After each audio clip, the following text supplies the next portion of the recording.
voted for freedom. Vice President. Excuse me, I have to respond. Another lie. It's another lie.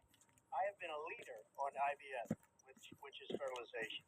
The IVF, I have been a leader. In fact, when they got a very negative decision on IVF from the Alabama courts, I saw the people of Alabama and the legislature 2 days later voted it in. I've been a leader on it. They know that, and everybody else knows it. I have been a leader on fertilization, IVF.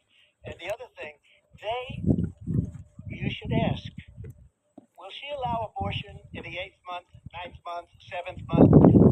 Okay, would you do that?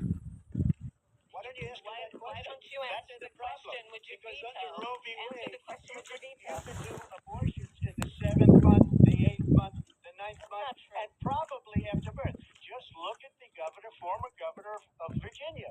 The governor of Virginia said we put the baby aside and then we determine what we want to do with the baby. President Trump, thank you. We're going to turn now to immigration and border security. We know it's an issue that's important to Republicans, Democrats, voters across the board in this country. Vice President Harris, you were tasked by President Biden with getting to the root causes of migration from Central America. We know that illegal border crossings reached a record high in the Biden administration. This past June, President Biden imposed tough new asylum restrictions. We know the numbers since then have dropped significantly. But my question to you tonight is, why did the administration wait until 6 months before the election to act? And would you have done anything differently from President Biden on this? So I'm the only person on this stage who has prosecuted transnational criminal organizations for the trafficking of guns, drugs, and human beings. 好漂亮啊 Let me say that the United States Congress, including some of the most conservative members of the United 哎， States 你好。 came up with a border security bill, which I supported. And that bill would have put 1,500 more border agents on the border to help those folks who are working there right now overtime, trying to do their job. It would have allowed us to stem the flow of fentanyl coming into the United States. I know there are so many families watching tonight who have been personally affected by the surge of fentanyl in our country. That bill would have put more resources to allow us to prosecute transnational criminal organizations for trafficking in guns, drugs, and human beings. But you know what happened to that bill?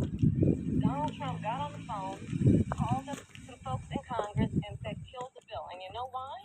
Because he preferred to run on a problem instead of fixing a problem. And understand, this comes at a time where the people of our country actually need a leader who engages in solutions, who actually addresses the problems at hand.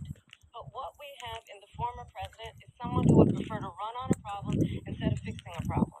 And I'll tell you something, he's going to talk about immigration a lot tonight, even when it's not the subject that is being raised. And I'm going to actually do something really unusual, and I'm going to invite you to attend one of Donald Trump's rallies, because it's a really interesting thing to watch. You will see during the course of his rallies, he talks about fictional characters like Hannibal Lecter. He will talk about windmills cause cancer. And what you will also notice is that people start leaving his rallies early out of exhaustion and boredom.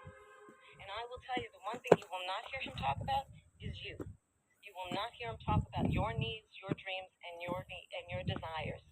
And I'll tell you, I believe you deserve a president who actually puts you first. And I pledge to you that I will. Vice President Harris, thank you. President Trump, on that point, I want to get your response. Well, I would like to respond. Let me just ask, though, why did you try to kill that bill, and successfully so, that would have put thousands of additional agents and officers on the border? First, let me respond as to the rallies. She said people start leaving. People don't go to her rallies. 有大鱼饵。 And the people that do go, she's busing them in and paying them to be there. And then showing them in a different light. So she can't talk about that. People don't leave my rallies. We have the biggest rallies, the most incredible rallies in the history of politics. That's because people want to take their country back. Our country is being lost. We're a failing nation. And it happened 3.5 years ago. And what's going on here, you're going to end up in World War III, just to go into another